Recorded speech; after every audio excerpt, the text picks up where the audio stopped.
On today's wrestling news, our WWE show is going back to 3 hours. 2 matches have been planned for Saturday night's main event. What's next for Becky Lynch?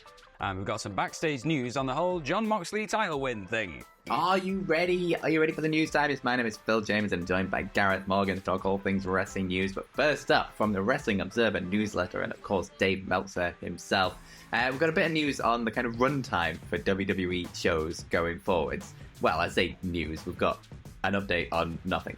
But the update is that obviously there's a lot of change going on with WWE TV at the minute.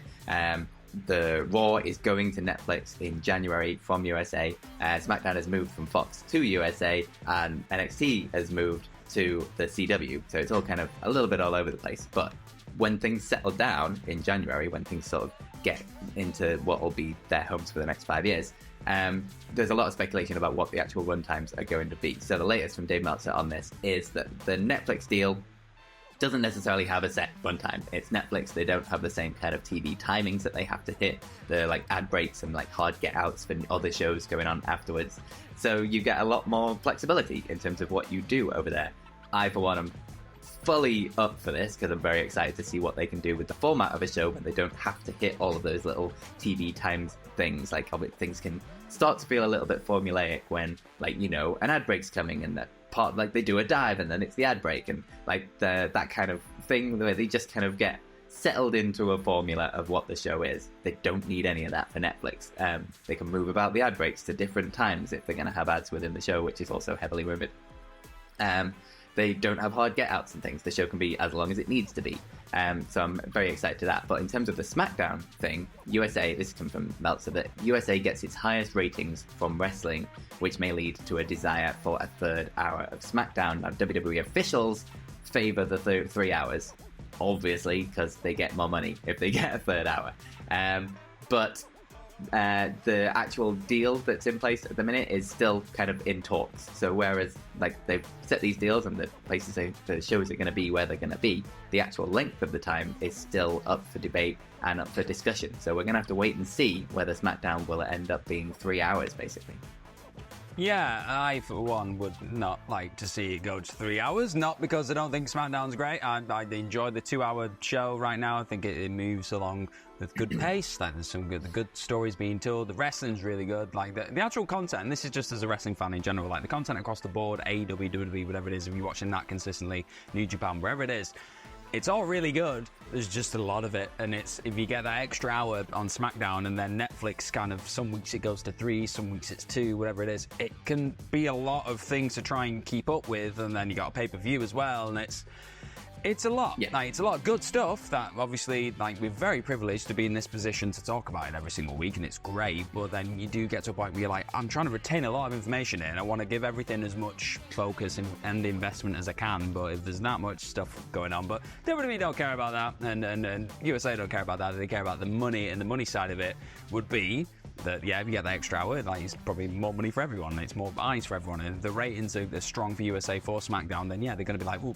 can we have more of that, please? That sounds like a good idea. On the Netflix side of it, I'm the same with you. I think it's going to be really compelling, the idea that a show could just end. It could be a main event, and instead of there being half an hour left in the show, and you're the main event starting, it's going to be a long main event. It could be main event's just ended within 3 minutes, big squash match. Yuck! That'd be really cool, and it's a good way to hook people into WWE, the more general and kind of not casual, but the bigger, wider audience you're going to get with Netflix.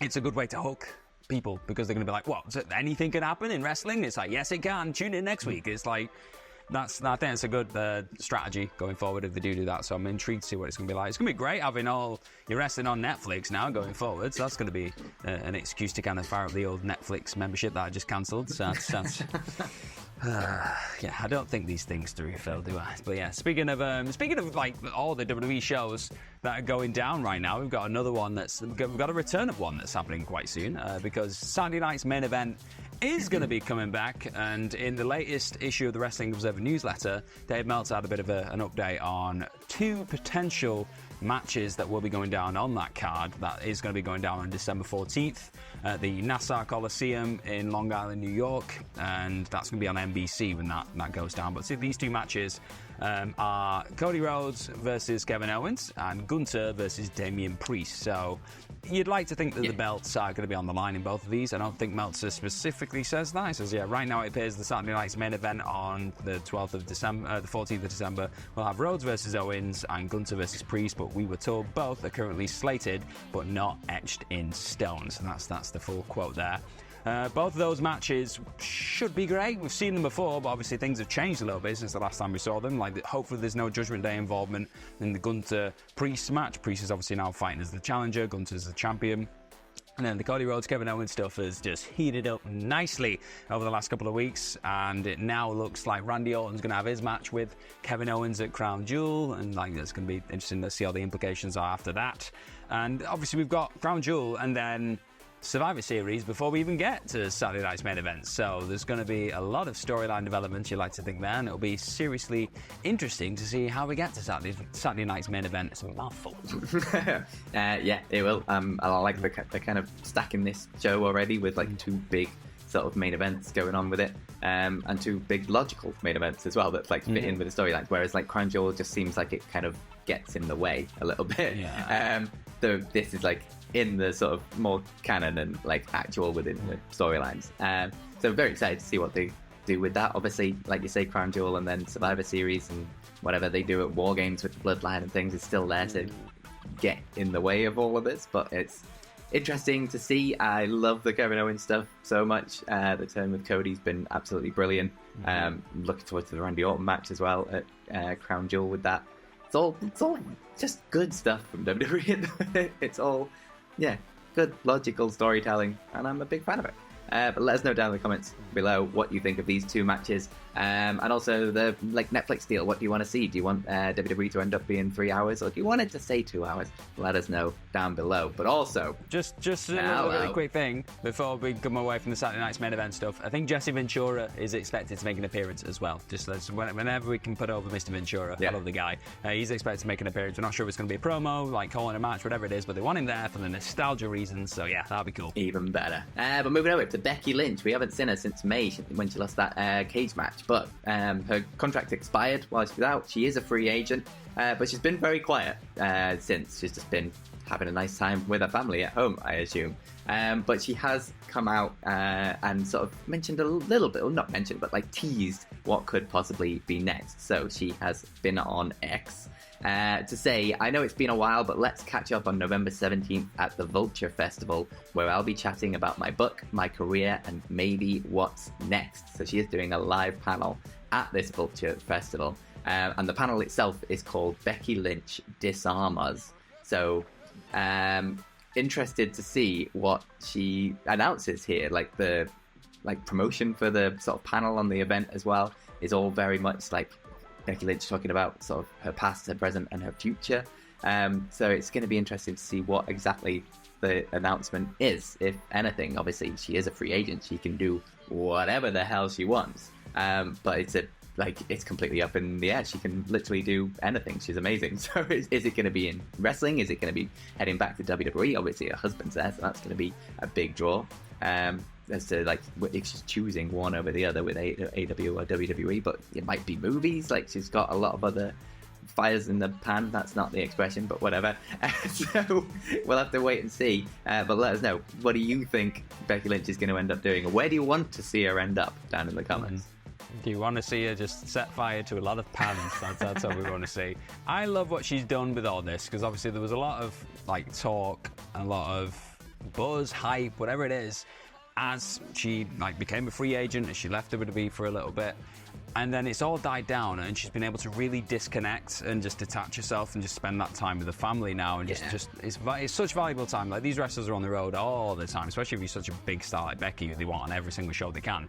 So getting that time now just to be with your friends, be with your family, just rediscover what you love outside of wrestling a little bit as well, because You're not going to be able to do that like thing forever, so it's always good to kind of have an eye on the future. But I feel like knowing like Becky Lynch, seeing Becky Lynch like through all these years, she is so passionate about this industry, and I'd be stunned if there wasn't some kind of announcement of she is going to be coming back and doing like whatever it is she's going to do, because I think as long as she can still go and feels like she can do it at a certain level, there's just going to be that itch, that competitive itch, just to go there and just try and outdo what she did before, because I think she did that with the last run. I think like there was a point there where people were like, oh, she's good as what she was before, and then her in-ring I think she just got twice as good for me over the course of this run. She really found herself again, and she was putting on some incredible matches by the end. So, yeah, I'm excited. I love Becky Lynch. Can't wait for her to come back.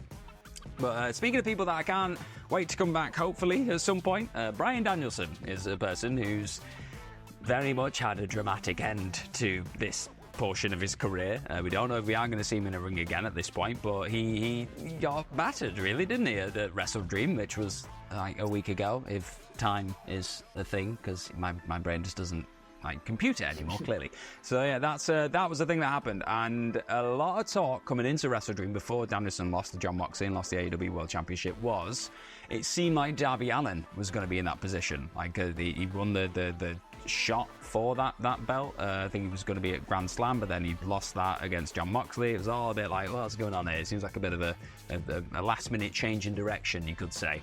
Well, it turns out, according to sources that spoke to Dave Meltzer, and he's put this in the latest edition of The Observer again, people who were very close to the situation have said that while the story was out about Darby Allin being planned for the title this year after Bryan Danielson, the secret plan from months ago has always Danielson to Jon Moxley as a heel. It's typical Meltzer layout, this, so just bear with me.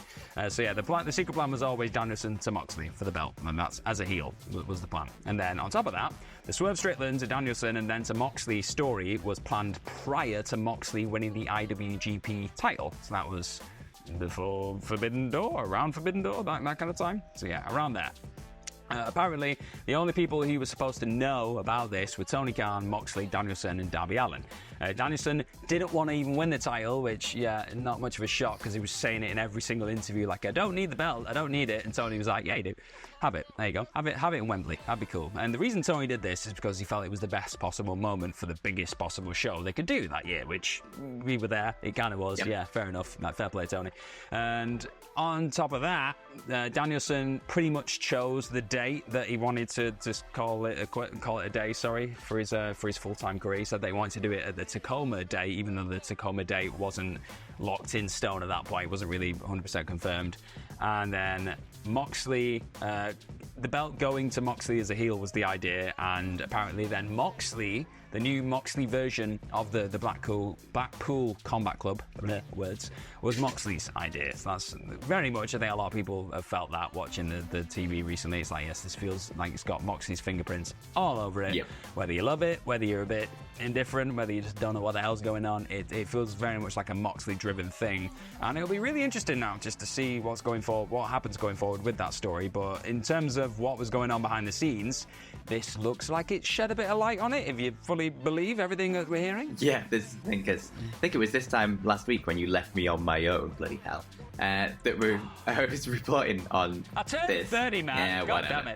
Damn it. They were reporting on this, but the reports then were that Tony Khan had kind of changed tack from Darby Allin winning to Jon Moxley winning because he wanted to sort of put something in place that was going to help make a difference in the ratings on TV. So that was the report then, and this is obviously saying, oh no, but this was the plan all along.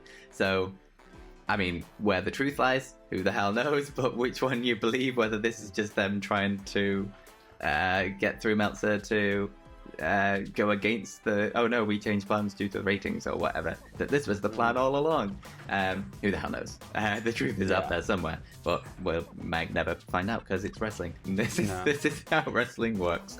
There's just always three different sides of a story. There is. Before indeed. we go Hello. off this video, Phil, I just need to let the viewers know that throughout it, Phil has chose to have, because we record just to kind of peel back the curtain a little bit, I have my phone, and then Phil tends to have a phone, whatever it is, and then we do a bit of a chat through like a Zoom call or whatever it is. Today, Phil has chose to do the entire video as a cat.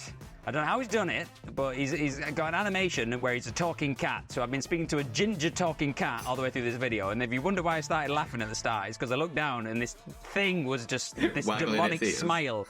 Yeah, it's horrifying. I'm going to take a picture really quick just so I can... Gareth's Twitter or whatever later, and you can see. To be fair, this is the second time that we've recorded this video today as well, because the audio failed on the first one because I'm not on my normal laptop, which is also why I look like I'm a ghost and like insanely bright, which you will also see on the video.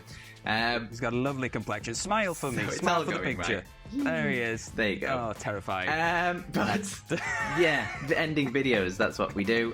Follow us. Follow us to go see that picture. Yes. You can follow me on Twitter and Instagram at @FillMyChambers. You can follow Gareth at GMorgan04 on Twitter. Next thing at Gareth Morgram on Instagram, and then at fitness.focus.gm for this egg lifting weights, because that's what I do when I'm not crying about wrestling. Yeah, flopping my cat ears around. And have yourselves a bloody good day.